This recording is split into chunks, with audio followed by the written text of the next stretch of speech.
Good morning, Dumpsterinos. Today we are making fresh homemade dog biscuits. And it all started with this.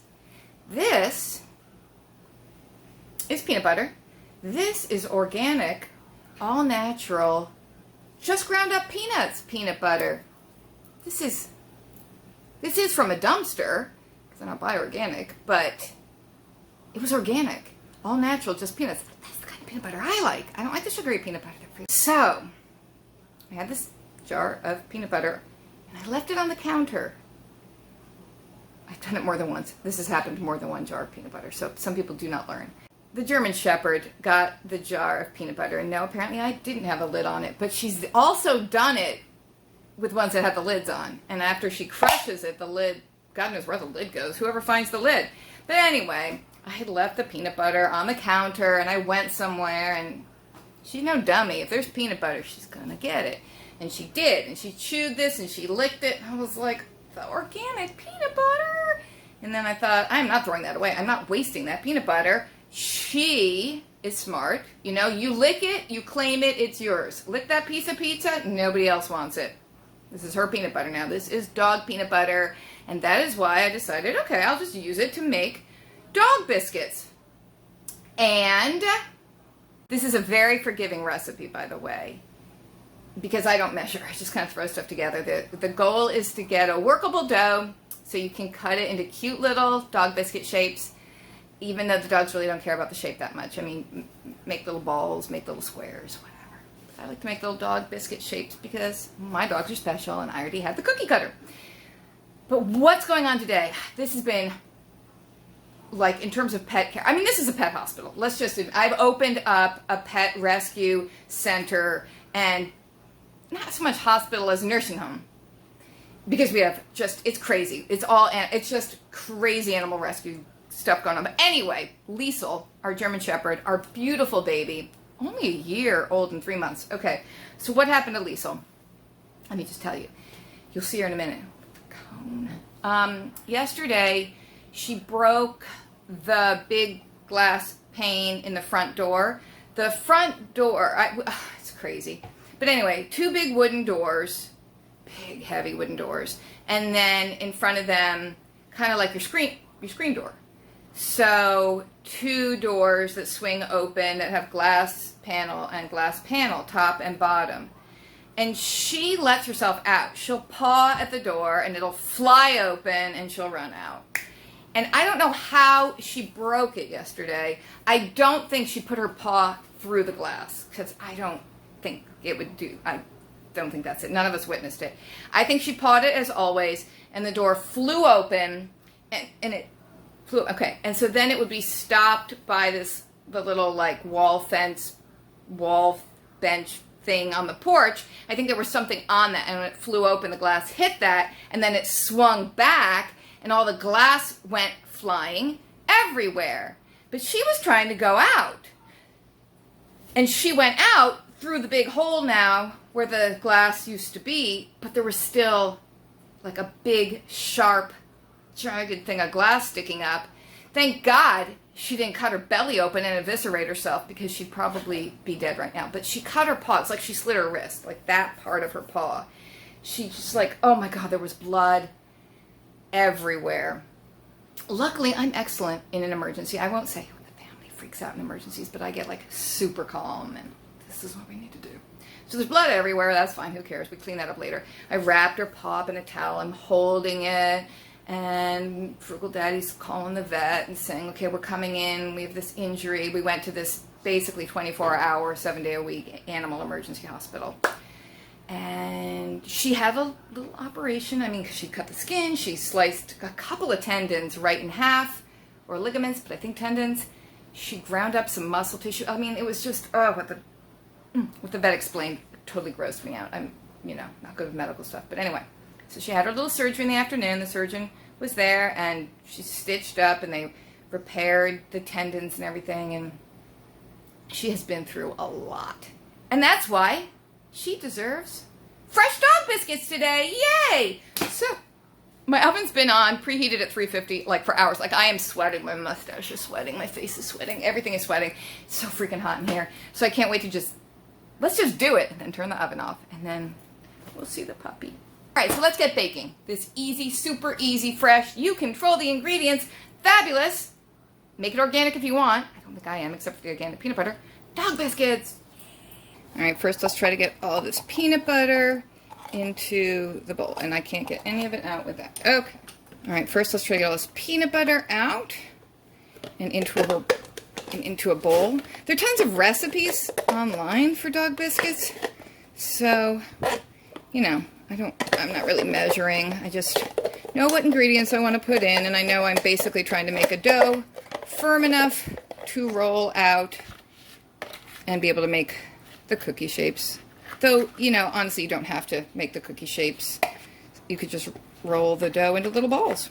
But it is a pretty sticky dough, so, you know. Okay. So there's the peanut butter. That's probably, I don't know. That's probably 3/4 of a cup, whole cup, I don't know. We're going to add a little individual cup of unsweetened applesauce, which is also from the dumpster, as well as some pumpkin puree, not pumpkin pie filling, that already has sugar and spices in it, though the dogs would probably love that, but just pumpkin puree. Oh, God, look at that nutrition! We'll add 2 eggs to bind it all together.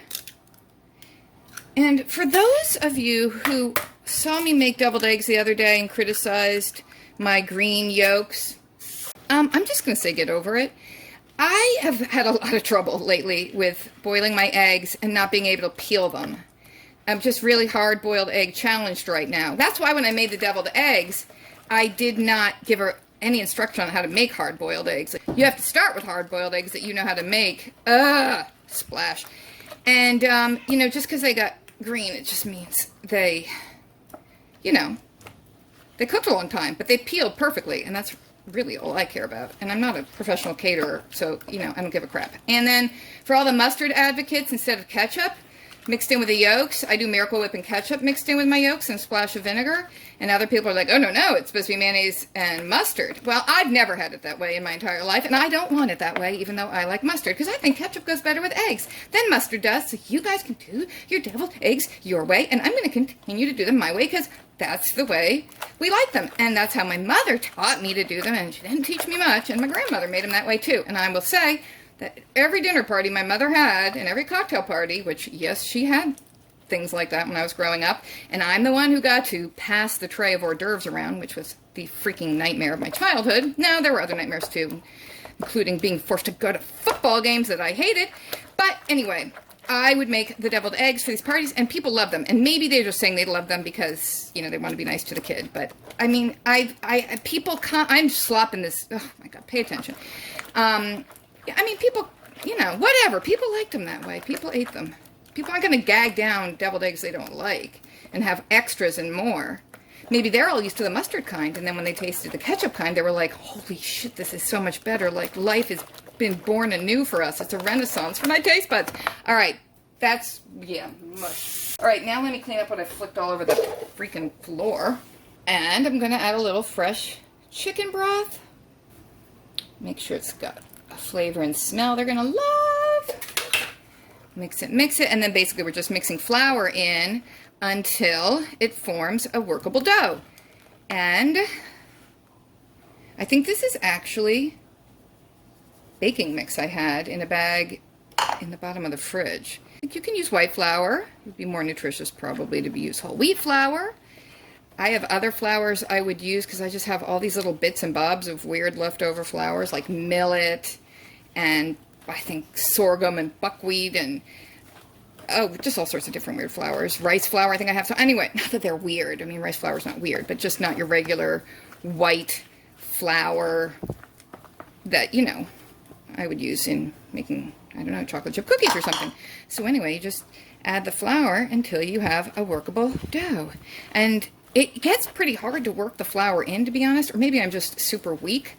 But you work all this flour and you're like, oh, it's so stiff, it's so hard to stir it. And then you feel it and it's like, no, that is still really soft. I mean, you know, you could blop it on your cookie tray in just blops, but you want to be able to roll it out, you need a lot more powder. And like any dough that you're going to cut with a cookie cutter, I think it kind of helps to refrigerate it for a little while first, especially if you're in a really hot kitchen. This is just, you know, it's going to make it harder for it to firm up because it's just going to be like all melty and mushy. Like, I feel like that should be enough because that's like a lot of flour. But anyway, I'll get this stirred in and we'll pop it in the fridge for a little bit to firm up. And then we will come back and make our special dog treats. But there you see, just a few simple ingredients, everything healthy, no preservatives. Once you bake them, put them in an airtight container, pop them in the fridge. If you freeze them, which I think you could certainly do, just defrost them a little bit, because your dog doesn't want a frozen cold dog biscuit. No. They would want ice cream if it wanted a frozen treat. Alrighty, so here's a nice blob of dough from the refrigerator. I actually might have let it soften on the counter too long because it's already getting pretty soft and squishy. And you basically just need a dough that's firm enough to roll it out and not stick like crazy. I guess you're going for about, I don't know, 1/4 of an inch thickness. I might make them a little thicker just because the dogs just love these so much. I have 2 cookie cutters I'm going to use today. That one's shaped like a rabbit, because what dog doesn't want to chase a rabbit? And that one's shaped like a dog bone. You could probably make them any shape and the dog might not care.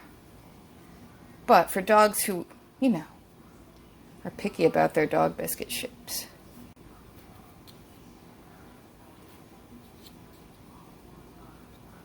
They're going to bake at 350 and for, I don't know, 20 minutes, however, till you think they're done. Just keep an eye on them. I mean, it's going to depend on, it'll depend on how thick they are. Whatever. They're fresh. You can control the ingredients. And they don't have to look perfect. And I'm sorry if it looks like I have dirt under my nails because I was just pulling weeds out front.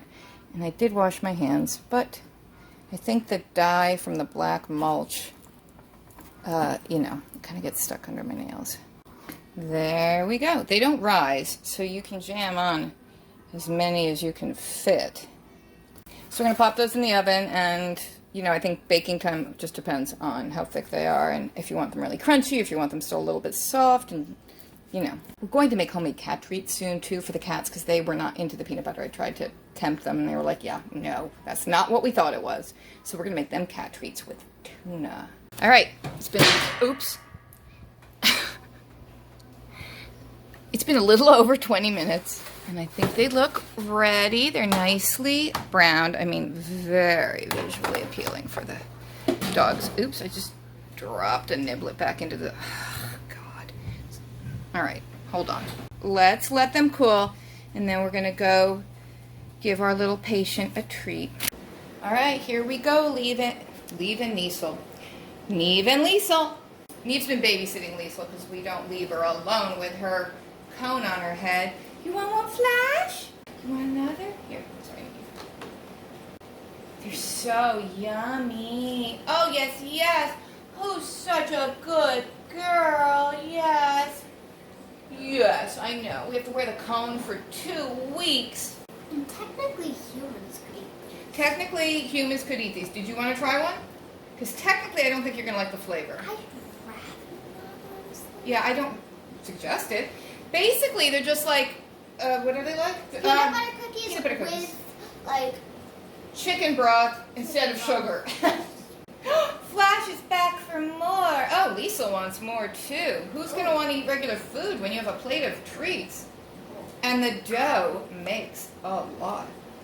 What does it smell like? Peanut butter? They smell. I don't really smell the They chicken. smell exactly like your peanut butter Yeah. cookies. But Liesel smells that chicken broth.